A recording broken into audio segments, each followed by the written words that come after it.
My name's Emma. I like dinosaurs. Good morning, Vietnam! I love the smell of napalm in the morning. You're gonna need a bigger boat. I feel heat, remain, prestige. Roads? When we're going, we don't need roads. Snakes. Why did it have to be snakes? I'm Spartacus! I'm Batman. Hello and welcome to the Moviescramble podcast. You join us on another special episode where we are carrying out our new experiment of having collaborations with other podcast hosters and presenters and things. We are now on the third of our series and we are joined as usual by Mary. Mary, how the hell are you doing? I'm really well. I'm surviving that yellow ball in the sky, which I know the listener will be really concerned about because we all know that I'm like vampiric when it comes to skin colour. So, yeah. Yeah, exactly the same. I was out in the garden yesterday afternoon clearing out weeds and stuff, and I was wearing a hat and Factor 50 sun cream at the same time. It's really that bad with me. So, yeah, and I avoided it. I didn't become one of those Scottish people who turns up with like 3rd-degree burns at the A&E unit at 7 o'clock at night, so I'm quite happy with that. Today, our special guest is Emma Arneil, who is the founder and podcaster of The Horror and Her. Emma, how the hell are you doing? I'm very well, thank you. I'm like you both as well, very much in the words of Baz Luhrmann, wear sunscreen. I am plastering it on because we're just not used to this at all, are we? Oh, no, absolutely not. So, as I hinted at the start, today we are talking about the 1993 blockbuster film Jurassic Park, directed by Steven Spielberg from a book by Michael Crichton. It stars Sam Neill, Laura Dern, Jeff Goldblum, Richard Attenborough, and a very, very nice Bob Peck in shorts, which is not something that you see every day. It's very good indeed. It was a massive film in 1993. For about 4 years, it was the biggest film in the world in terms of box office. It is the story of an entrepreneur called Richard Hammond, not Richard Hammond, he does it. Called Hammond. Yeah, John Hammond, who has an idea for a radical theme park based around dinosaurs, which him and his team have managed to recreate from 65 million year old DNA, which they have used to make a whole bunch of only female dinosaurs in order to have this theme park where people can come along and see things that they have never seen in their life or seen outside of books. But in order for the park to open, the backers, the money men, are looking for assurances that it is safe and it will be a good attraction. So to that end, they bring in people to basically come along, take a look at it, have a look at the rides and everything, and then approve it at the end of a long weekend. Obviously, if anybody has seen this film, it doesn't really go to plan. So there is a lot that actually happens after that. So, Emma, you chose this film. When was the first time that you saw the film? So I saw it the summer that it came out. I was 12 and I went to the cinema to see it and have been obsessed with it ever since. I ended up seeing it that summer in the cinema 7 more times. Wow.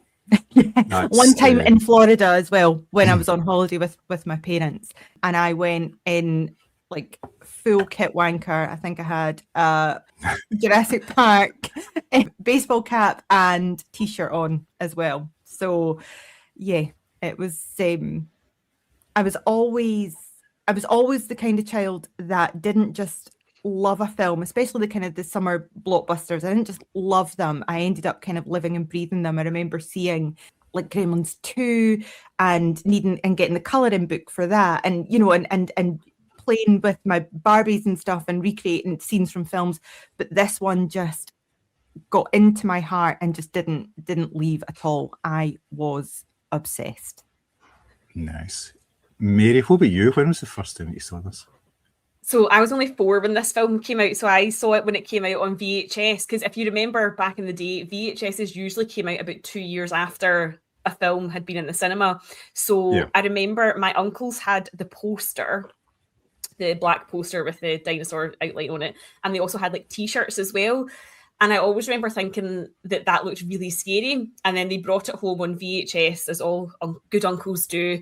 And we watched this when I was maybe about 5 or 6 years old. And I'm telling you right now, I was too young to have watched that at 5 or 6 years old. But it's a film that has stayed with me since, obviously. And I think it's, you know, it's become so ingrained in pop culture. There's memes, there's sequels, there's prequels, there's spin-offs. It's very much like it was the summer blockbuster. But yes, I was far too young the first time around, and that's why I will forever be scared of T-Rexes. Yep, totally. I saw the film when it came out of the cinemas in 1993 and was completely blown away by it. I'd never seen anything like it. Obviously, I'm a wee bit older than you guys, but I was still enthralled by it. I just thought it was absolutely fantastic. I would love to slag you off, Emma, about going to the cinema and watching it while you're wearing like sort of full Jurassic Park gear, but I actually had a Jurassic Park watch that I got by collecting tokens from the back of Kellogg's cornflake packets and sending away. And I had this Jurassic Park watch, and it had like it was green and it had wee stickers and things on it. And I mean, you're talking. I wasn't like a young child at the time, and I wore that thing for about 2 years until it fell off my wrist because it was plasticky and things. But yes, it was. That's it was the coolest thing I've ever heard. So I take it you both rewatched this film for the purposes of the pod, although by the sounds of it, Emma, I don't think you would probably need to. What stood out this time when you watched it with modern eyes and modern sensibilities? Is there anything that stood out, Emma? My youngest has become obsessed with the Jurassic World franchise. My middle one was as well. So these films have been on rotation in our house for the last kind of, I don't know, maybe 15, 17 years, something like that. So nothing particularly jumps out because it is so, I'm so used to seeing it. I can almost quote it kind of word for word. But what really struck me with watching it this time for today is the parallels between the kind of between capitalism and how it is just going to destroy everything. You know, we have a billionaire who is well-meaning. He's a sweet man and is well-meaning, but actually he is using his wealth to create something that he thinks is needed, is wanted, and it doesn't. And that's where the chaos kind of comes from, isn't it? It's just that I'm doing something because I can do it. I'm not doing it because I should. Yeah, exactly. You touched on the capitalism there. One of my notes actually says it's like Epstein's Island for billionaires, except there's dinos, not pedos. Yeah. So that is one of my notes from watching the film. Not bairns. Yeah. But do you know what was actually really lovely to see watching it this time around? The Amblin Entertainment logo. God, I have missed that. I really love watching old films like this, whether that's on DVD or video or however you consume them, and actually seeing old studio logos. So actually seeing that, like, that was like a comfort thing. That was like the sign of a good film to come, was seeing that when a film started. But also I did wonder, like, could this film be read as a sort of a feminist piece this time around? You know, T-Rex is Big Mama, you know, that's a girl dinosaur, and Laura Dern's character is possibly the most sane one on the island. She's very assured, she's, you know, safe in her knowledge, she's very brave. And I did wonder if it's ever had that type of reading done before, because it made me think of sort of like the Queen in Alien, when we have like obviously the big T-Rex. But I don't know if that's a thought that anyone else has ever had. The T-Rex was in a way directly inspired by the Queen in Aliens. The alien queen in that, because they saw how the alien queen moved and everything, and like the power that came from that particular character in the film, and used a lot of that in the T-Rex as well. Emma, Cool. you were going to add?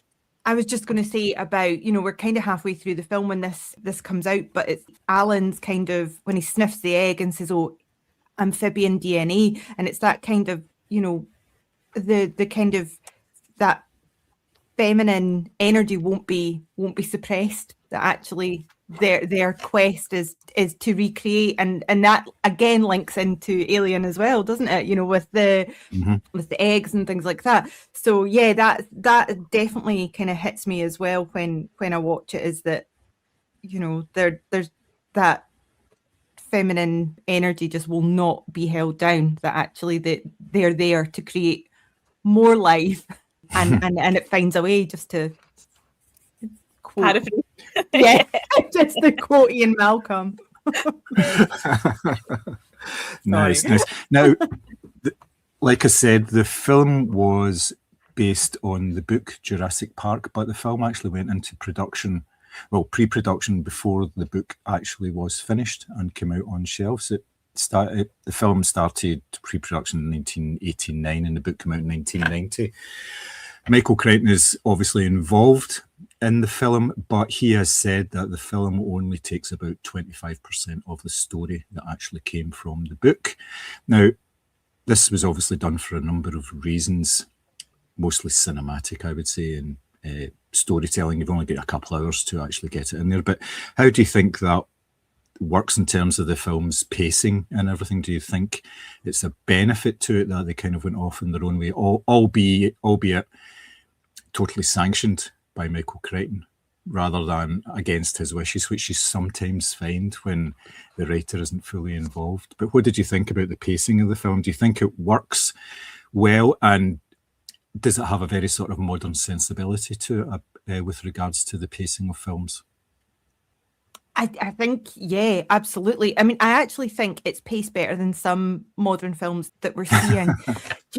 I mean, there's a real patience to it that doesn't feel like it's laboured, if that makes sense. Everything, I always feel like there's nothing wasted in Jurassic Park. Everything has its purpose, and we have that kind of that patience in building to the awe of first seeing the Brachiosauruses, when we first see that, and the music swelling, and it's amazing. So we have that absolute awe of it before we get to the terror, which I think is just, it's genius kind of pacing, and a lot of kind of more modern blockbusters, they really just tend to rush to the spectacle, whereas this takes its time and kind of drops in little moments of wonder on our way to the terror. Yeah, definitely. Mary? Yeah, I would agree. I think a lot of contemporary blockbusters are rushing towards the third act and often fall apart in the third act as well, whereas I think this is really evenly paced. Like, I had forgotten that the Velociraptors in the kitchen happens right at the end of this film, because I haven't seen it for a few years. So for me, that was like, oh my God, they're still really keeping this going right up until the last. And I think what it balances is the sense of the kind of sciencey archaeological bits that will keep people interested enough, and it's the hook into the film. It has, as Emma said, the spectacle of first getting to see this island. I still get goosebumps where he does the whole welcome to Jurassic Park, and the music swells, and everyone's gazing up at these like magnificent creatures. But then we've got like real chapters of threat and fear and terror and all of this, and people are going to get picked off as well. Not everyone's going to survive this, obviously, and if you're anything like me, you're kind of hoping that Tim goes first out of everyone on the island.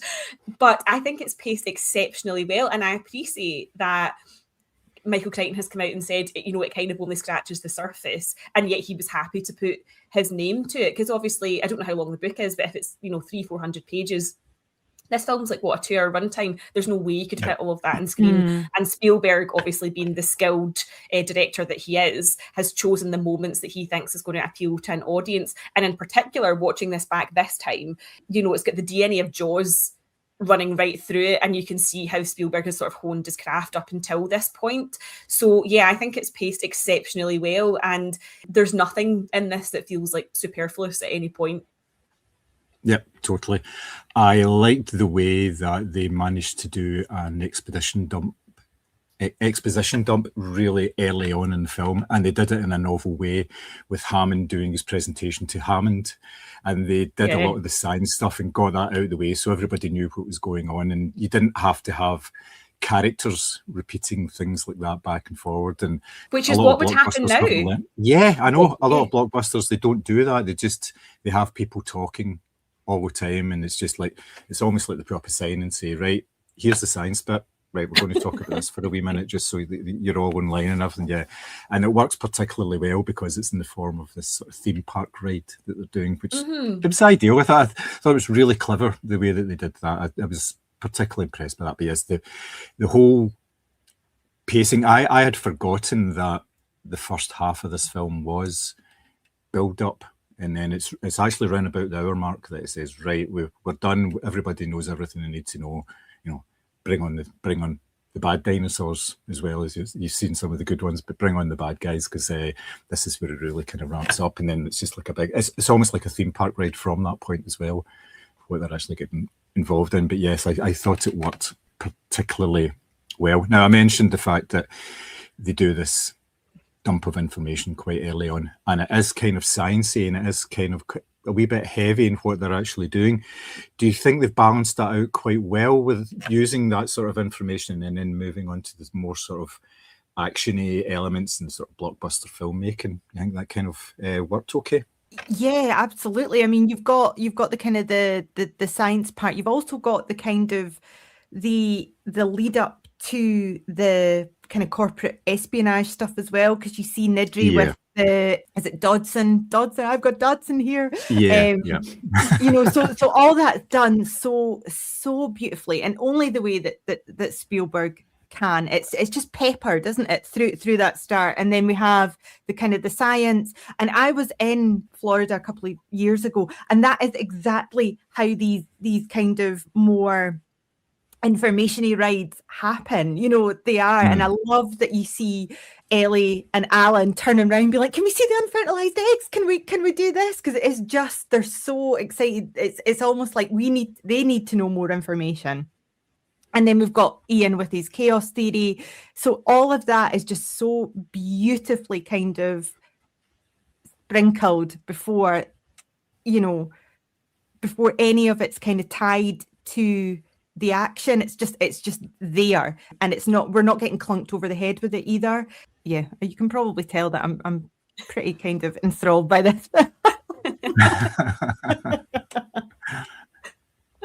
I think the sciencey stuff actually does a really good job of setting up their personalities as well, because we get glimpses of who they are prior to this point in the film, but their reaction to Hammond's unveiling sort of tells you how these characters, particularly obviously Ellie, Alan, and Malcolm, are going to be throughout the rest of the film, and how they're potentially going to survive, or do they, during this whole misadventure, if you want to call it that as well. And I think what's interesting is that Hammond's delivery is so passionate, albeit with a slightly dodgy Scottish accent that comes and goes, but it sets him up as a character who, despite the fact that he has put his own grandchildren at risk, I feel like you can't be mad at him at any point during the film. Like, yes, he does represent everything that's wrong with like greed and capitalism and sort of selfishness, but sometimes he just looks like a broken old man. And of course, in my head, Richard Attenborough is Santa Claus. So I find it very difficult to like sort of look at him and go, bad scientist, during this film, you know?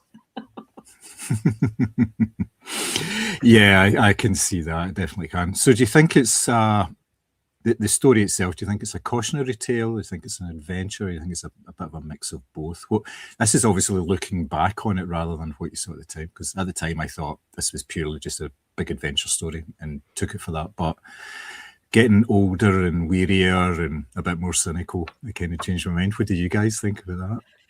I think it's both, isn't it? It's the cautionary kind of reading of it lands so hard now, especially in the current kind of hellscape that we're living in just now.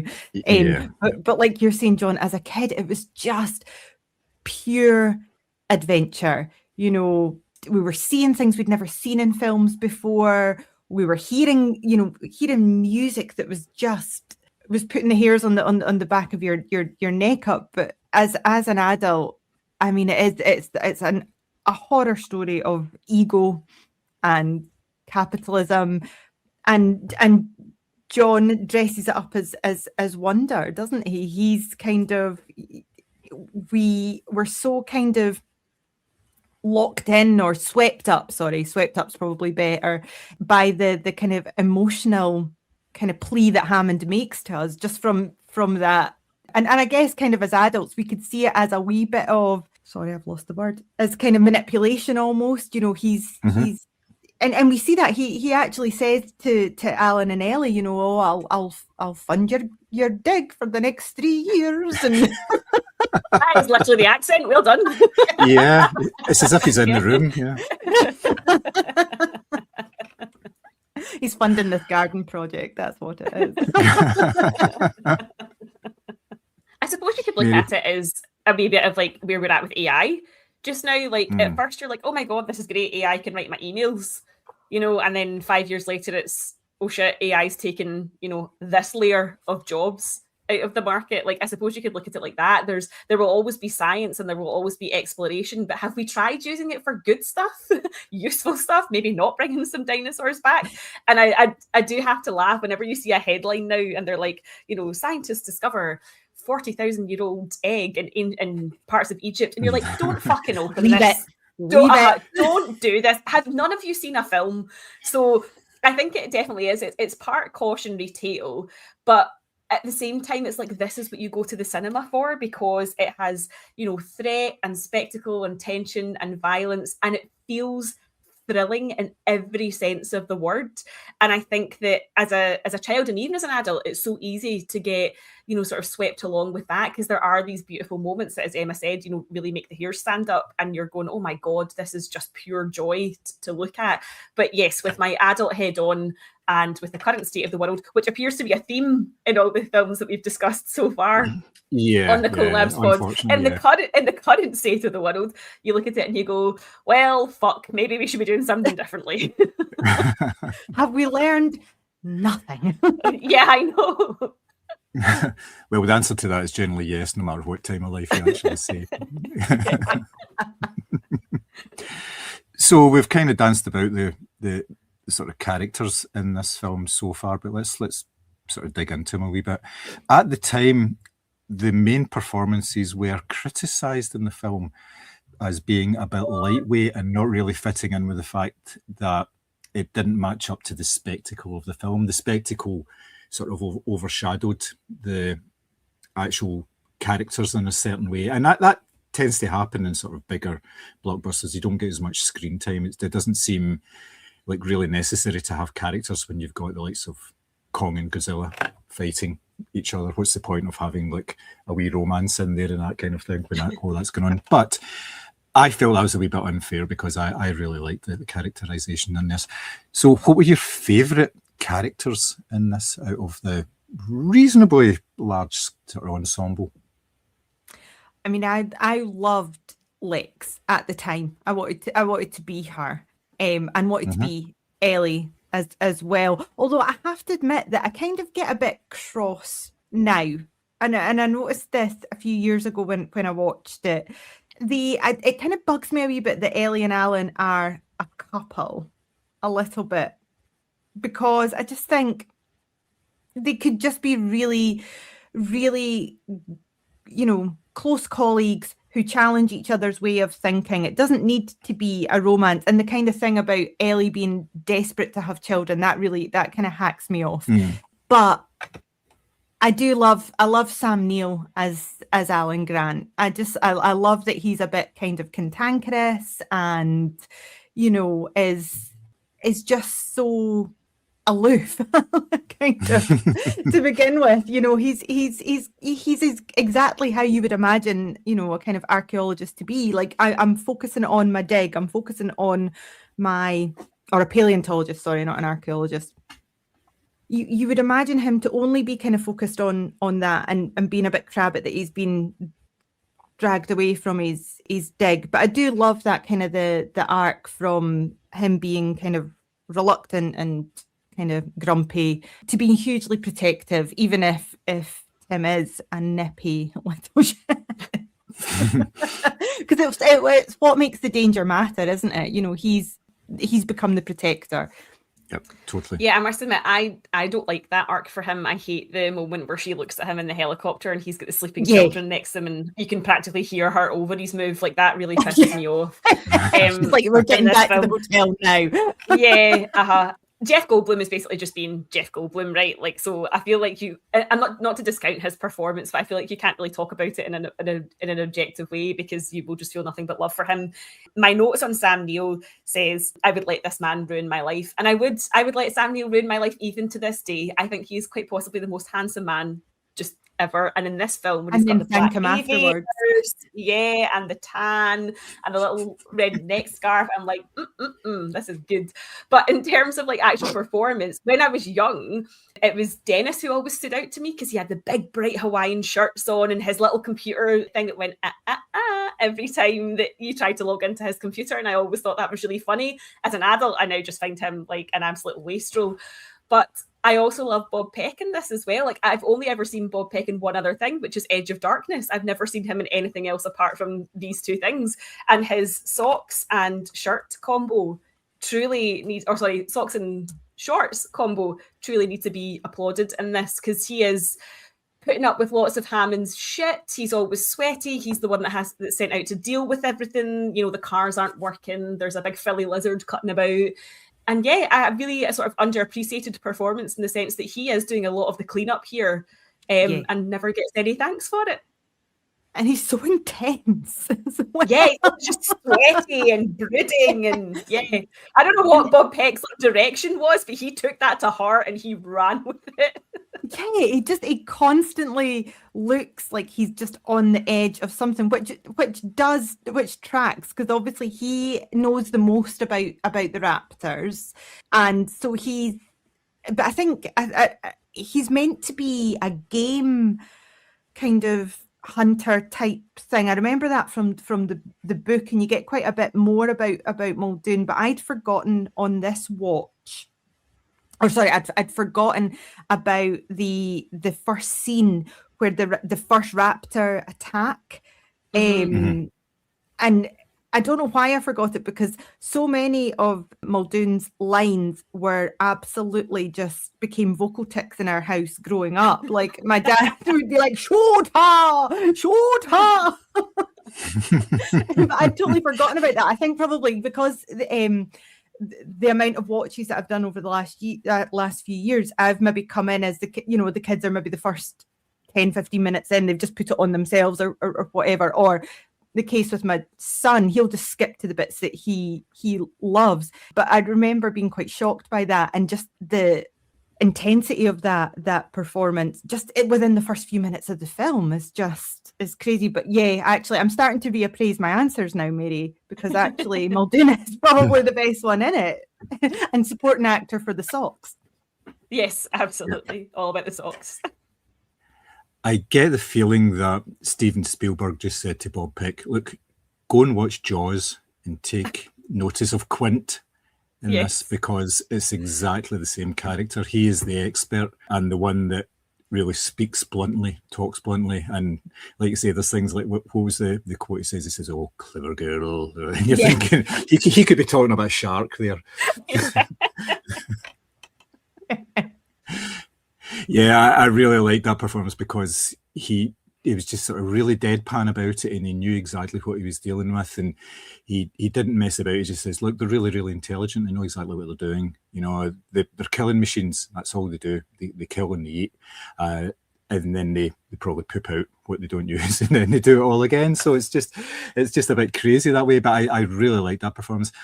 With Grant, I was always under the impression that he was a wee bit puzzled why Ellie was actually with him, because he knew what he was like. He was really grumpy and he just got on with the job and all that. And I think he kind of wondered why she was with him and put up with all his nonsense so much more than anything else. Well, you know, paleontologists don't tend to look in mirrors. I don't think they just got on with it. So That's Yeah. true. But yes, I don't think there was a bad performance in the cast at all. I think it was all pretty well done, and I think sometimes critics just look for something to criticise more than anything else. When you can't criticise some of the visuals that are on screen, then you're going to look for you're going to pick at the wee things rather than the bigger things here. Yeah, I do think it is a wee bit like that. There is obviously the sort of the themes that are going on here. We've touched here about technology and to a certain extent experimentation and how that actually affects the world around them. Now, it does go into that, the sort of scientific ambition and everything. Do you think it explores it enough? It just gives you enough so you can go away and find out more if you want to, or is it a bit heavy-handed in what its sort of approach to the film? I don't think it's heavy-handed. I think it's just enough, and I think it works because it never stops being entertaining. You know, there's, like I said earlier, there's not a wasted moment in Jurassic Park, and there's not a moment where you're bored either. So the film itself just kind of trusts you to connect the dots. Mm-hmm. And like you're saying, John, if you want to go out and find out more about this, then that's your kind of your choice to go do. And I don't think it ever kind of lectures the audience either. It just shows the consequences rather than kind of hammering home a kind of a viewpoint. It just, this is what happens if these, you know, if these stars line and these things happen, it will inevitably go wrong. And this is what we have, and this is what is going to absolutely keep you on the edge of your seat for the next 2 hours. Yeah, of course. I feel like it reminds me of our monster movies that we've been chatting about. Like, it's almost like this is what happens when man plays God, sort of thing. So when man takes science into a direction that is not like deemed natural or whatever, these are the consequences. And pretty much like the monster movies, like the consequences are not good. And several characters in this film express that at various points. Like, you know, should we be doing this? Is this a good idea? You know, then you have the character of Gennaro basically going, but the backers, you know, so there's always a money element to it as well. I think, as we've said, as an adult, you watch this film differently, going like, who the hell thought this was a good idea? But as a child, it's just like, wow, a big T-Rex. And I still don't know the name of the dinosaur. They tell you in this film, but I still always refer to them as the frilly lizards, the ones that... Oh, the Dilophosaurus. Like, yeah, they look like they've got jazz hands coming out their face. And I just love all that as well. Like, in a way, I'm happy with a film that trusts me enough, because we've also said this, John, in our pod several times, that films are too busy spoon feeding you the answers as opposed to just trusting that you can follow this and go along with it. And I like that it gives you enough to go, oh, that's really cool, or oh, why would you do that, or that sciencey bit is a bit mad, but it doesn't ever go, and the dinosaurs coming back was a really bad idea, because you don't need to be told that. You can see it. Yeah, totally. What do you think it says about humans' relationship with nature? Do we actually have any influence on it at all, or does nature find a way? I mean, we don't own nature at all. You know, we infiltrate it and we corrupt it, but nature will always be the more powerful source. And well, I mean, God, I actually found myself almost quoting Ellie, being like, and we'll fight back aggressively if it has to. I'm so sorry. I'm so sorry. No, keep the quotes coming. Oh God, I know them all.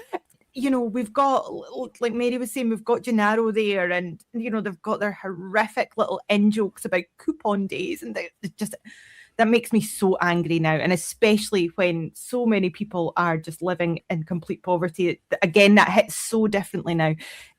But nature just will not be packaged and put on a lunchbox and all that stuff. It will fight back, and we're seeing that. We're seeing that with climate change, and you know, the amount of natural disasters that are happening. So it's just that arrogance of man, of we will take this and we'll control it and we'll corrupt it and we'll use it without any kind of awareness of everything we're disrupting.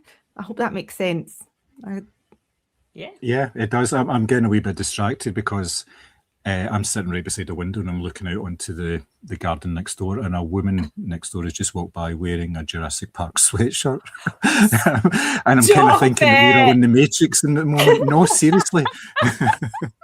We're going to meta ourselves out of existence now. That's Yeah, this is really weird. my queen. Yep. So, Mary, what do you think about control, especially obviously to do with nature as well, but specifically in the film, control is mentioned twice.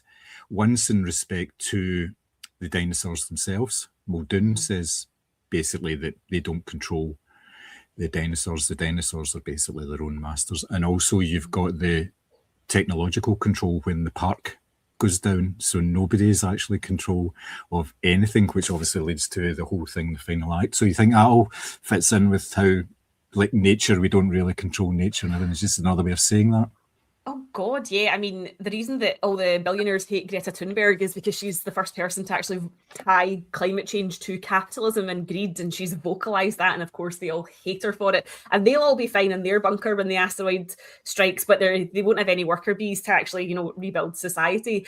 And I think that the lights going down in the park is the perfect metaphor for that. It's the perfect metaphor for the end of the world, because it's the notion that, well, you've fucked with nature badly enough up until this point that there's now nothing, there's no electricity, there's no internet, there's no phones, and you're going to have to fight your way out of this and try and survive like the old-fashioned way, as it were. So I think it's the perfect metaphor for messing around with nature. And as Emma has rightly said, it is the super force that will always win. There's no taming these dinosaurs. There's no making them into the park attractions. Their instincts are such that they will always do what dinosaurs do, and we see that in the first, like, the scene that I would call like beef for lunch, when they're basically lowering that bull into the pen, and it's this violent cacophony of like squawking, squealing, quivering trees and chomping teeth and like blood splattering across the landscape. And it's like, there is no control over this. What part of that are you not getting? Yeah, I particularly like that scene as well, because again, it's giving you hints of what's to come without actually showing you anything, rather than some leaves shaking in front of the camera, which I thought, yeah, it's a very nice way, a very cheap way to do it, and but very effective as well. So yes, I thought it worked particularly well. Yeah, it's such a stark contrast to Jurassic World as well, because they have a really similar scene within Indominus, but you've got bloody Chris Pratt like laying it down on a slab for us, sort of saying things, you know, that's the only relationship that she has. She doesn't know what she is. And it's just so, it's just such a stark contrast to the kind of the mastery of Jurassic Park versus the absolute kind of, you know, as you both said, that kind of spoon feeding of other films. And it's I just think that's such a good kind of example between the two, that there's these two really similar scenes, but actually Jurassic Park just does it with just such elegance, and the other films that kind of come afterwards just don't have. Yeah, totally. So let's actually dig into the craft here, because it's a major element of the movie. So the film mixes practical effects with early CGI. Initially, it was just going to be totally practical effects and models that we're going to use, but then I think it was ILM sent over a digital composite of a T-Rex running. It was just the frame of the T-Rex, and it changed everything. It basically threw out a lot of the crafting that was actually going to be involved in this. And as a nice parallel, which they actually used in the film, there was people saying, well, that's me redundant, you know, I've got nothing else to do. But they were able to use the skills in certain other ways in the actual generation of these images. So how do you think, at the time, what did you think of the effects, and do you think that they still stand up? Oh, I mean, I sat forward in the cinema. I remember that, you know, sitting forward and just being just so utterly transfixed. And we went to Florida that year, and the Triceratops that she used in the film was at Universal, and I saw it, and it was just honestly, I don't think I can put into words, which is not great as a podcaster. Just the effect that it had on me. There is a picture. My mum and dad will have it, and I am there in the Jurassic Park baseball cap, and I'm stood in front of that Triceratops, and honestly, the grin was from ear to ear. It was just, and I was totally taken in. Even seeing it there, I was totally taken in by it. I don't think I was completely absorbed by it, and probably didn't even at 12 years old think of it as special effects. I was right there on Isla Nublar with them. Nice. I am really, really showing myself to be the uncoolest child. No, teenager. nothing of the sort. Nothing of the sort. But I mean, the practical effects of it is what I'm trying to say very badly. Really grounds the CGI, because the combination of the two is just so good. And even watching it now, it still works, because CGI can sometimes feel that really kind of almost dreamy, floaty way that looks really out of place. That's just not something that you get with this film at all. And you can understand why Spielberg was like, let's try and do a wee combo, because I don't want the T-Rex breaking down on me every day. Yeah, he'd gone from malfunctioning Bruce to malfunctioning T-Rex. I mean, can you imagine being on that set and just like having your lunch or whatever, and all of a sudden that T-Rex starts moving? You would just die. Like, there's no way you'd be absolutely okay with this. I mean, as I say, I saw this when I was like 5 or 6. So I was genuinely convinced that dinosaurs were real and had come back. I was so terrified of this film that I remember getting into like my dad's car, making sure the door was locked, because quite famously the doors do not lock in the cars going around this park. I remember being frightened to go to a public bathroom, because obviously the lawyer character dies on the toilet in this film. Like, he just was eating while he's on the toilet. Like, I was so convinced these dinosaurs were real. And actually, when you go back to these films that are so nostalgic and so wrapped up in your childhood, there is always that fear that they've aged really poorly. But this is not the case with Jurassic Park. They have struck the balance so right with the practical effects and the CGI. Now, there's a couple of scenes I would say look a tiny bit ropey now, but honestly, the effects in this have aged better than a lot of films that have been made like more contemporary. Like, I have to say, and I think Spielberg, being the director that he is, would always want that practical element, because it also brings the best out of your actors as well. It's a little bit like we were talking about with the Hollow Man. Like, when there was nothing there, you could tell they were just interacting with nothing, and it didn't really have that emotional beat that you would want. Whereas, when Ellie is consoling a dying dinosaur, like, that is all very real. You can hear the gasps, you can hear, see the ribcage floating up and down, you can see the tongue, the teeth, everything feels very palpable. And so, yeah, in that sense, I genuinely thought they had brought dinosaurs back to life. And I'm not a fanny, because I was only 5 or 6 years old, so this was perfectly possible in my head that they had just made some dinosaurs and corralled them about for the sake of making a film. Mary, I was about to go into first year and I was still thinking they were like, there was no bigger geek than me going into first year at high school. I can genuinely imagine you with your wee Jurassic Park lunchbox, a wee t-shirt, a wee skip cap. John obviously has gone one further and he's got the watch. Oh dear. My name's Emma, I like dinosaurs. You do know we're going to put that at the start of the pod now, 100%, yeah. I have no shame, clearly. Yeah. I really liked the mix of practical and CG. It makes much more sense to do it that way. And like you say, it's something you don't get now. It's almost like a feeling of dislocation from the CG. It doesn't have any substance to it a lot of the time when it's done relatively cheaply. It feels as if there is nothing really there, and they're just acting against a ping pong ball or whatever, And I know they did that in this film as well. It was one of the sort of the early ones that they were using to do that. So that Sam Neill and Laura Dern were talking about how it took them a good couple of days to get into it, because they were supposed to be looking at the Brachiosaurus to begin with, and there was a bit of paper up in the tree with an X on it that they were trying to react against. So it took them a while to get into that sort of way as well. And Jeff Goldblum as well, when he's in the car and he sees the dinosaur for the first time, but he obviously doesn't stand up. Basically, Steven Spielberg was just shouting at him, saying, you know, show awe, laugh, you know, unbutton your shirt. have wonder. Yes. Yeah. So it was quite new to them, and they were very reliant on the direction as well in order to make it feel more real. And there's the famous thing that Steven Spielberg actually went about with a megaphone making dinosaur noises to try and get them in the mood as well, when there was nothing there, when they were, especially the bull scene, he was making noises then of velociraptors and things. So yes, it was really sort of almost primitive, but it worked in that way because they spent, I think it was a year and a half actually developing all of the effects and building the effects as well, because it takes such a long time to build like a giant T-Rex foot, which you see, you think that's the whole T-Rex, but you only just see the foot when it actually squashes down in the mud at night. So, and all these kind of things. And like it's really strange that you said that, Mary, about the T-Rex. Apparently the T-Rex model that they made was really, it was obviously it was a prototype kind of thing, so it was very sensitive to like all the elements.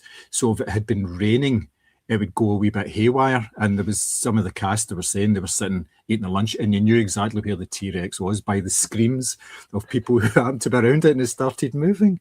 I love that. I absolutely love that. Nice. So we've talked about the dinosaurs themselves in terms of like the making of them as well and all that. So what's your favorite, what's your most memorable dinosaur that you actually see on screen here? So when I was younger, it was the frilly lizards. It was the Dilophosaurus. I was terrified of them, but mesmerized as well. I loved the noise. I loved the way it killed. But I mean, the T-Rex is just so impressive, isn't it? It's just you at that point would never seen anything like it at all. Totally. And the raptors as well. I mean, those three main dinosaurs are just fantastic. And again, what I love about the raptors in this film is that they don't need to be given a personality. They are just raptors, and they do what a raptor did millions of years ago. Now they will kill, just as you were saying, John, they hunt, they eat, and then they poop, and then they just do it all again without, we're not needing to give them a personality or anything like that. It's just, they are just killing machines. The same with the T-Rex. That's what she knows, is just to kill. Yeah, totally. Mary? Yeah, I mean, how can we not talk about the T-Rex tipping the car over, and it all starts with the little glass of water trembling? Because anytime I see a glass of water trembling out, it makes me think of dinosaurs. So that's how impactful this film has been. However, that aside, because it is like the standout set piece of the film, when I was young, not as young as when I first saw this, but I think when my brother was wee and he first saw this film, he always loved for me to this is so embarrassing to say this out loud. He always loved for me to chase him around the house pretending I was a raptor, and he would hide and I had to like do the wee hands and chase around corners and find him and all this sort of thing, because he loved that kitchen scene. And I think what's so powerful about it is kind of what Emma said. There's no nonsense. They're not like, oh, this one's the nice one and this one's like the funny one that cracks jokes. They are hunters, pure and simple, and everything they do is based on instinct. So they are sniffing, they are using their peripheral vision, and they are using their speed and their ability to jump in order to eat these kids. Like I said, still devastated Tim doesn't die. Anyways, but I remember my brother always wanted me, because he thought that was a great scene. He was like, I love when they hide in the kitchen and the dinosaurs are chasing. So he always wanted me to chase him around the house as a raptor. So I think those two in particular stand out for me, because I think when you see like the T-Rex first appear, I remember just screaming as a wee girl seeing it. But I've got so many memories wrapped up with the raptors as well, because that's what my brother really loved, and we always used to play games about that as well. Just outing myself as equally uncool is that, yeah, I used to do the wee hands and everything and run down the house. My whole house at points in the last kind of, 17 years have just been this symphony of raptor noises, quotes from the film. We've had every single toy, every single Lego set, everything. And you know, I'll pretend that they were all for my children. Okay, I'll do that. I'll do that. So yeah, I mean, this isn't just, you know, these dinosaurs aren't just something that I've seen on screen and enjoyed. You know, I've had to be in the sand pit, giving it the, you know, bashing a car and things like that. So it's just the power of this film. So I'm loving the image of Mary Raptor Hands kind of stalking your little brother around the kitchen, because that it's just so. I mean, we're looking on it now as adults and enjoying the wonder of it, but we've also recreated it, we've played it, and that's so special. There's so much that comes from play that kind of just embeds into your heart. So I love that. That's yeah, sorry, that was a tangent, but I think it just speaks to the magic of this film, is that actually it's not just something that we've watched and enjoyed. We've wanted to wear it because we've loved it so much. We've wanted to play it because we've loved it so much. Yeah. Totally. Oh, I'm actually going to get a bit emotional, guys. I didn't think we were going to get this deep talking about Jurassic Park. Yeah, if Tim had died, it would have been different, wouldn't it, Mary? Oh, I'd have celebrated. I'd throw that little shit on the fence. Do you know what's really funny? Chris, like my husband, when he was a wee boy, was dinosaur obsessed, like absolutely obsessed, to the extent where he can still tell you all the big Latin names or whatever. And I turned around to him when we were watching this, and I was like, "Bet you liked him, didn't you?" And he was like, "Well, yeah, because I kind of was like that when I was a wee boy." And there was a wee bit of like shame there, because I'm like, I just want him to die. Yeah. And there's this beat by Baka. Yeah. Yeah. No. I'd be like throwing that kid out the roof, being like, "Here, boy, dinner." Instead of the flare, just waving him by the way. Come again, come on. 100%. They do actually leave him at one point, don't they? Because when the car's getting tipped over, and Grant and Lex are going down on the wire, he's still in the car at that point, and you're thinking, have they left him for din-dins or what? Everything crossed. He's just collateral damage. Yeah. So obviously the dinosaurs here are the non-human bad guys. Who is the MVP? Who's the real baddie here? Is it the Raptor? Is it the T-Rex? Or is it one of the others? I mean, I think the Raptors are the true kind of antagonists, because they're intelligent. Yeah. And, you know, we Muldoon says it, you know, the big one, you can see her thinking, and then the subsequent films kind of talk about, in fact, no, sorry, Alan talks about it in when he terrorizes the kid at the camp, which is amazing. Yeah. And he talks about, you know, the attack doesn't come from the one that's looking at you. The attack comes from the two that are at the side that you didn't even know were there. So they've got that intelligence, and it's not malicious, but it's almost, I mean, we see that scene when Muldoon is killed and the snake goes across the branch, and it looks like the Raptor's kind of smiling a little bit, you know, but the T-Rex is just chaos. It doesn't, you know, it's not deliberately attacking. It's just that thing was moving. My instinct is if something moves, it's food, I'm going for it.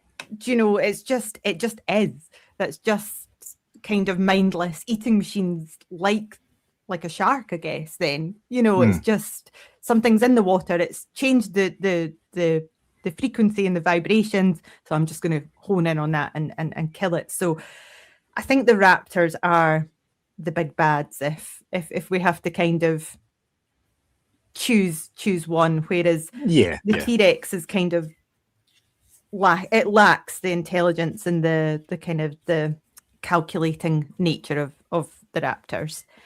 Yeah, I would agree with that. Mary? Yeah, I would agree. My notes just say the Raptors are a fucking menace, and I feel like it's on purpose by that point. Yeah, totally.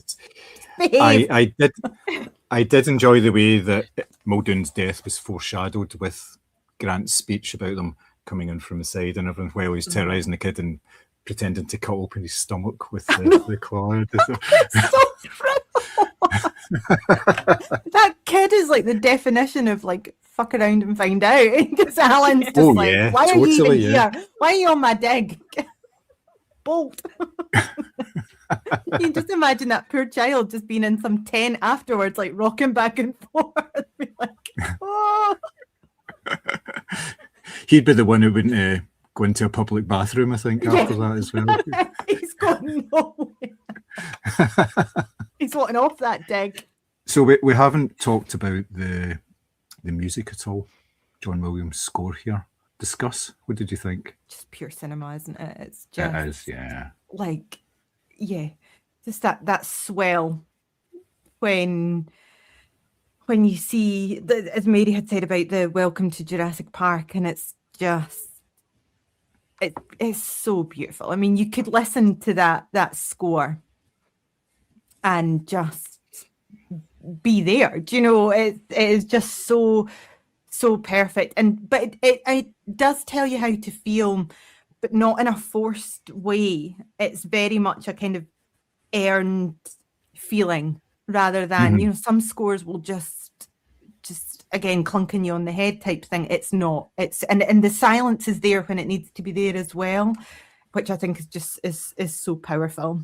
Yeah, I love the fact that we get this sort of like more subtle ballad type version of the main motif at like quieter moments in the film, and then obviously, as we've all said, you get that sort of big swell as well. One thing I would encourage you to do, which may or may not ruin your viewing of the film, but Nick Mohammed, the comedian that was on The Traitors, has written lyrics to the score, and he performed them when he was on like 8 out of 10 Cats Does Countdown, and it is genuinely fucking hilarious. Is that the one where they're like, it's a dinosaur, fucking dinosaur? Again, that gets said in our house. So I've got 2 teenagers that think it's okay to drop F-bombs like that in front of my youngest, and I'm like, stop. Don't sing that version. Yes, when we were in Universal Studios a couple of summers ago, and we were in Jurassic Park, like actual nearly kind of was out my tiny shiny mind with it. I could hear my, at that point, 17-year-old daughter behind me going, it's a dinosaur, fucking dinosaur. And I'm like, you're taking me out of this magical moment. Like, I shouldn't have to give you a row in Jurassic Park. Like, honestly, it's so good. It genuinely is. It's so funny. But it does sort of make you watch this film in a different way, because there were moments in the film where like that version was in my head. But I think, I mean, the score obviously is so iconic, and I think, John, you've said this on our pod before. When you have a score that you can go and listen to on its own, and you don't need like, you know, to see the film happening, that's when you know this is like a really powerful score. And I think that's what we have here, is something that you could just listen to, or even if you just hear like a few bars of it, you're like, that's Jurassic Park straight away. So it's become so iconic, a bit like kind of like Indiana Jones or even Jaws, that sort of thing. It's become so iconic and so distinct, and so immediately brings you to a certain time and place that I think it just, it's phenomenal. Yeah, he's obviously probably the best composer out there, I would say, in terms of film music, especially modern film music. I used to listen to Scala Radio, and like every bank holiday and things, they would do like a whole day of movie music, and they would always, the people, the public voted for the hour that they wanted, which it was going to be on a theme, and John Williams was always on it. They always voted for him, and every time you're kind of like, well, it's only really scratching the surface of his stuff. There's so much there, you know, a massive big body of work that, you know, they just can't hope to cover. And this is one of the top ones as far as I'm concerned. It's a brilliant score. Like you say, Emma, he knows when to put in big swells of music, but he knows when not to have anything at all. He'll advise, no, look, we just go quiet here. We don't need that. So, yeah. And he obviously works very well with Spielberg. He's worked with him so many times. I mean, if I'd actually done any research for this pod, then I could tell you how many times he actually worked with him. But unfortunately, I can't. I would just be guessing at this point. And if I tried to put something else in afterwards and said it was 39, then it would sound really awkward. So I'm not going to. I'm completely ruining this moment, so I can't actually put any of the other stuff in. So the cultural impact, it obviously has a cultural impact in certain houses in 5. But what do you... Must for it.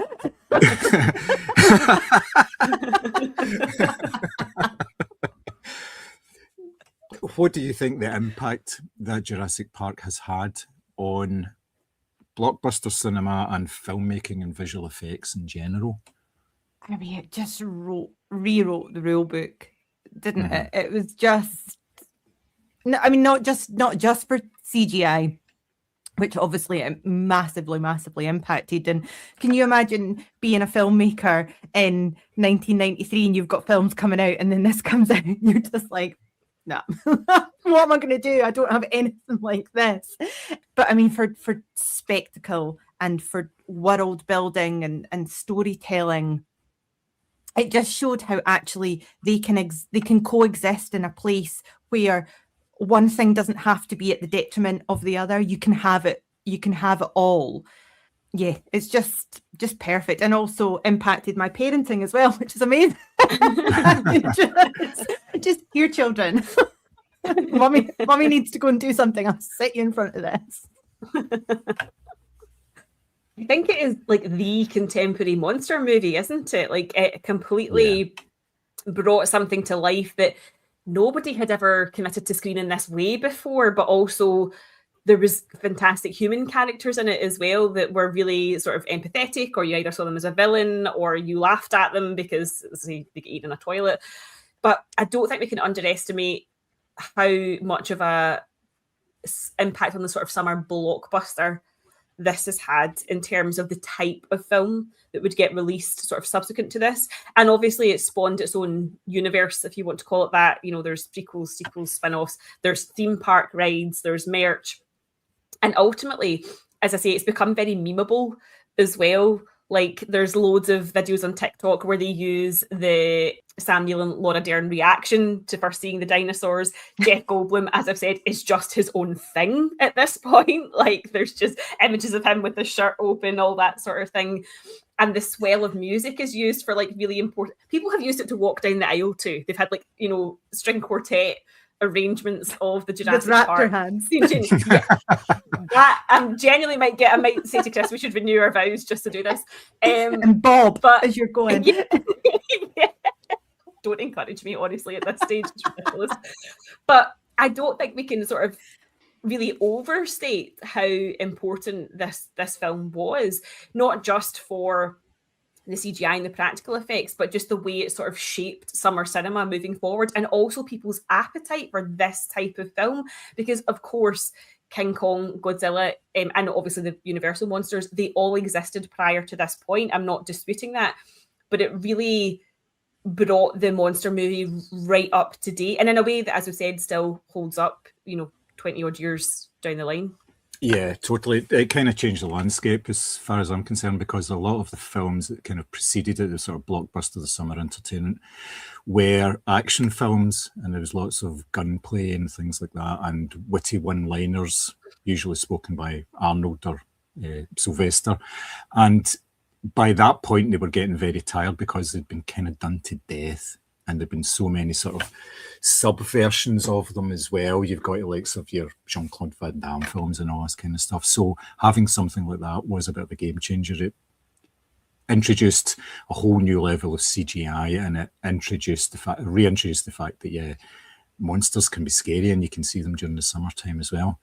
But just purely in a filmmaker term, like you were saying, Emma, like filmmakers are looking at that and thinking, Jesus, what am I going to do now? If they just looked at, say, like, well, what did Steven Spielberg do in 1993? Well, he did Jurassic Park and then he did Schindler's List in the same year. And they'd be thinking, one of my favourites. Just going to get my jacket on. Yeah. It's one of your favourites, but you're ruined for the wrong people. Yeah. Maybe this isn't the job for me. I know this is the thing, like Spielberg, because I recently watched that Jaws documentary, but he was talking about how much of a disaster that was, and he basically almost gave up his filmmaking career before it had even begun because he just was so worn out by this experience. And you just think, this guy was, he was summer blockbusters for years, and obviously he's got a new film coming out this year as well, which people are very, very excited about. He gave us so many different worlds that had just never really been explored on screen before. And I'm not here to assess the cultural impact of Steven Spielberg, because I think everyone knows, the genius that he has brought to cinema. But it genuinely can't be said enough that Jurassic Park was like a one-of-a-kind thing that he completely, delivered on every level. And just, as I say, a contemporary monster movie, but where the monsters were genuinely very, very scary, even for adults going to see it back in 1993. And coming from a real place as well. It wasn't a fantasy monster. He took, obviously it's Michael Crichton's original source, but, these were actual dinosaurs. There's no myth around their kind of whether or not they existed. Yeah, they did, and they just there. We have proof they were actually there. We just don't know exactly how they looked, whether they were more feathery than lizardy. But that's neither here nor there. The fact is, they used something that people knew about and made it into a monster as well. Obviously, like you said, Mary, this has spawned a whole universe around it. Have the sequels diluted the first film, or can you still take it separately and see this for what it is, the ingenuity and the mere spectacle compared to the 2 follow-up Jurassic Park films and 3 Jurassic World films? And I think there was an animated thing on Netflix as well. Does it hold up, or do the sequels sort of drag it down a wee bit? I almost think of Jurassic Park on its own, and actually the sequels, I'm not a massive fan of the 2 kind of subsequent Jurassic Park sequels. They don't hit the same way at all for me. So I kind of keep them very separate. The Jurassic World ones are special to me in that the kind of, it was my children really falling in love with those ones, so they're special to me in that sense, but they're just not as good.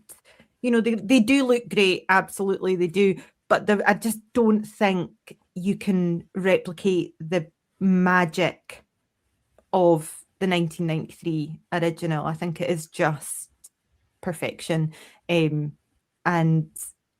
everything else that's come after it is not is fine, but it's just not it. The Netflix series Camp Cretaceous is really, really quite good though. Actually, it's one of the ones that you can enjoy without actually kind of calling back to the first one, which I think is the kind of the curse of everything else that came after it. Is it just makes you want to watch the first one again.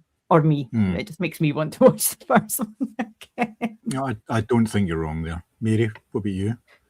Yeah, so I think I said this to you, Emma, actually, when I was on The Horror and Her, Jurassic Park 3, it was one of the last films that I saw at the old Toledo Cinema in Muir End in Glasgow. So for any of our West of Scotland listeners that remember that cinema, it's one of the stickiest cinemas I've ever been in my life. But I'm pretty sure Jurassic Park 3 is one of the last films I saw there.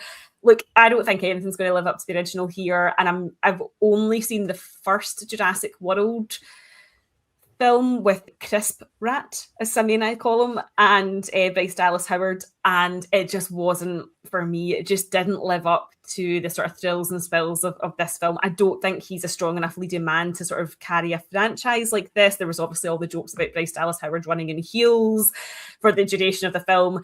It didn't. There's something about the magic of this that cannot be replicated. And that's not to say that other sort of monster movies or big blockbusters that have had sequels haven't been as successful, but there is something so unique about this premise that you're going into the second film wanting to see the T-Rex, you're going in wanting to see the raptors doing things, and it's just that's not quite the same effect as going in and seeing something completely brand new for the first time and experiencing all the sort of like horror and awe and spectacle of all of that. So I have seen the vast majority of the sequels and reboots, but yeah, not for me, I'm afraid.